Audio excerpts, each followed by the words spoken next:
It's funny, I learned early on that I had to stay devoted and committed to the character, and that I removed myself from it and any judgment, and I like to just fall into the character. And I found that in doing so, that somehow helps the viewer to have a more authentic experience. Because I think before, when I didn't, it would be me trying to censor myself or give the performance that I thought they would want. And that's just a headache. And you never get what you want, right? So it's like this thing of, oh, I want to make them laugh. I want to make them laugh. They're not going to laugh. You know what I mean? Or I want to make them cry. If you push it too much, it doesn't occur. So I, I'm very grateful that it was received well and that this character is being received so well.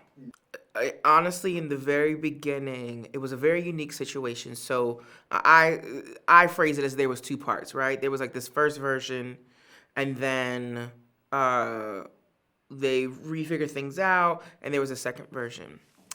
And in the second version, that's when Sam gave me a call and asked me to join on board, said that he had seen my work, was a fan of my work, making mention of High Fidelity in particular. That there was something about that character that he felt connected to. And it was interesting because I was told that as he was like pitching it to the powers that be, he was like, I see Destiny as a Dave Andre Randolph type person. And they were like, let's just see if we can get her. So, to be honest, I didn't have much. Initially, I did not have much. So it was definitely a huge leap of faith. But with his track record, and in particular with Euphoria, I could see that this was someone who was fearless, who was willing to push the envelope, and where the true purity of the art and the craft was at the core.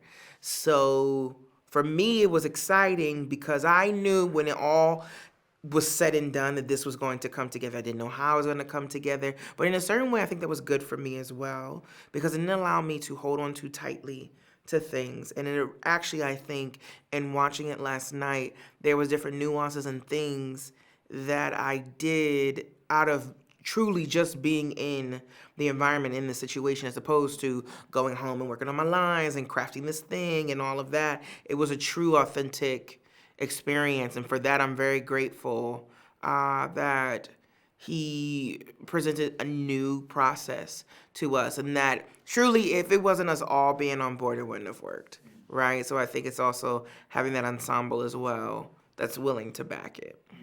I think that's where I think me and Sam think very similarly in our aesthetic. That the way the world is now, if you're getting that much, we'll say buzz, and it's not even out yet, that's the best press you could possibly ever, you know what I mean? Good, better, and different.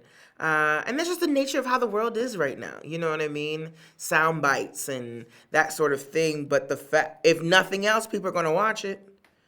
For them to, right? For them to choose whether that's what it is or it's not or blah, blah, blah. I will say my experience wasn't that. I wouldn't even be a part of no mess like that. I wouldn't. So for me, uh, I let people think what they want to think. But I was excited because I was like, oh my gosh, this is amazing. We're not even out yet and people are getting worked up. Ooh, thank you, season two. Would you come back for season two? Absolutely, I would come back for season two. There is a season two? I absolutely think there's a season two. Okay, nice. I'm not saying that it's official, but I'm just saying there's definitely a whole vast world in which this can develop.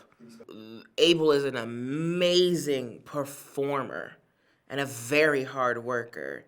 And so to me, it's just a genre switch, right? The work ethic, the passion, the drive, the creativity, that same motor that he runs to do what he does in his music, I had the privilege to see it learning how to cross over into now this.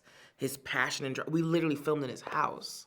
Like, I think that kind of is an inkling on how much he believed in this project and with Lily, quite possibly one of the hardest workers I've ever seen.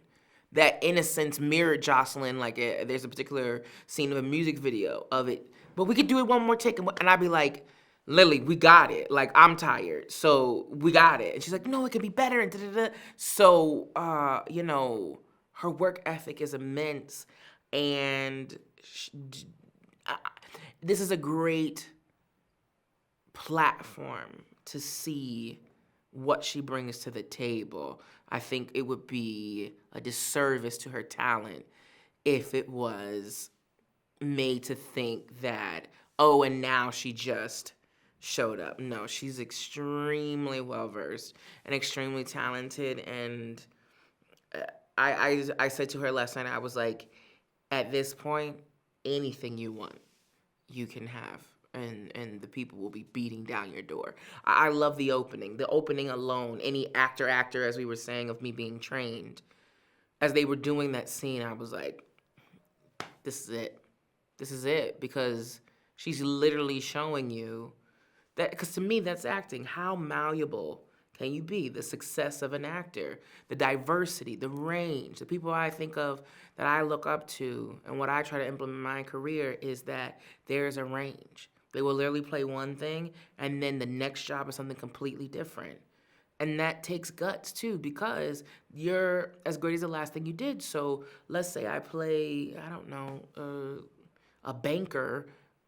It's weird, but then the industry will literally send you all these, and you're like, I didn't even know there was so many movies about being a banker, but they will send them to you. So that means in the height of your success, you're saying no, hoping and trusting that the right thing is going to come. So I applaud her, both of them, their dedication, and Sam for being the trailblazer for us.